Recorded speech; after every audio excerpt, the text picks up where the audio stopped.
Trail du Pilat 2010, 42 km, 1850 mètres de dénivelé positif.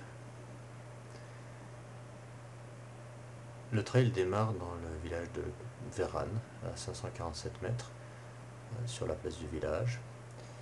Il contourne le cimetière, puis attaque un chemin forestier dans les bois qui monte vers la crête, près de 500 mètres plus haut, la crête des Bessières au kilomètre 3, 855 mètres d'altitude. Le chemin descend ensuite sur le village de Cubusson, 2-3 maisons dans un creux.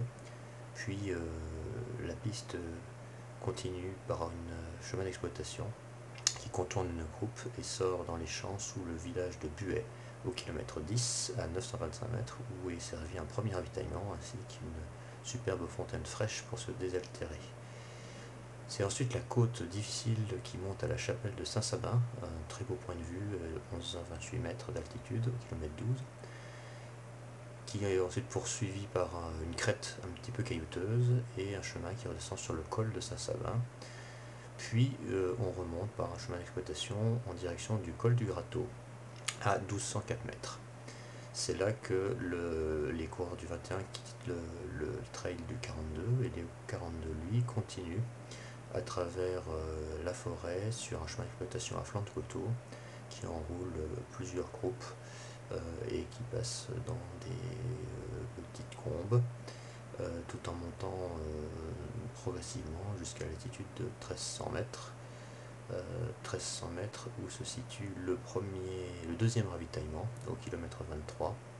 Il y a donc 13 km entre les deux ravitaillements. Il faut avoir de l'eau de réserve. Le ravitaillement de Plaponnerre que l'on quitte par un chemin caillouteux qui monte et débouche enfin sur le crêt de la Perdrix à 24 km. 1430 mètres. On est maintenant dans des monotraces qui serpentent dans les cailloux et sur la lande sommitale. Un petit sommet du kilomètre 25, puis une redescente vers la Jasserie.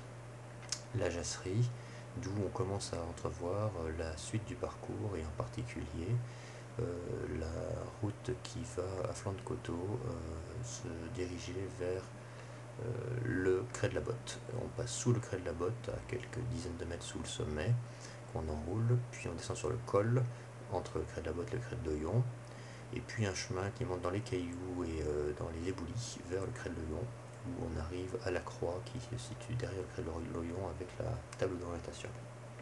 Descente ensuite tout à fait amusante sur le col du Grateau, là où un ravitaillement nous attend aussi, puis on attaque les Trois Dents, une vingtaine de minutes pour franchir progressivement trois sommets caillouteux on ne peut pas beaucoup courir. Après les Trois Dents, c'est une descente à flanc de coco suivie d'une descente directement dans la vallée en trace directe par une monotrace dans les bois.